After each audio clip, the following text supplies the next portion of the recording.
ஒரு படிக்கவே முடியாதனால கல்விக்காக உயிரை கொடுத்தான்னு சொல்கிறத நீங்கள் நம்புவீங்களா? இந்த கதையை கேளுங்க. ஒரு சிறுவன் மதுரை தெருக்களில் வேலைக்கு போனால் ஏழ்மை காரணமாக பள்ளிக்கூடம் விட்டு விட்டான்.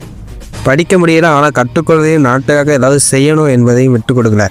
சுதந்திர பாடல் குதிச்சால் சிறையில் இருந்தான், ஆனால் நெஞ்சில் மட்டும் ஒரு கனவு இருந்தது, இந்த நாட்டை கல்வியால் வளர்க்கணும் எப்படியாச்சும்.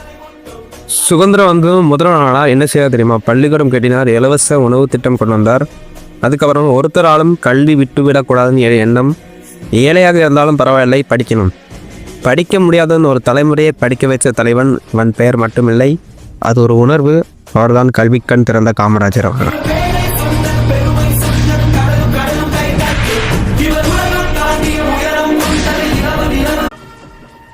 ஒரு படிக்கவே முடியாதனால கல்விக்காக உயிரை கொடுத்தான்னு சொல்கிறத நீங்கள் நம்புவீங்களா? இந்த கதையை கேளுங்க. ஒரு சிறுவன் மதுரை தெருக்களில் வேலைக்கு போனால் ஏழ்மை காரணமாக பள்ளிக்கூடம் விட்டு விட்டான். படிக்க முடியல, ஆனால்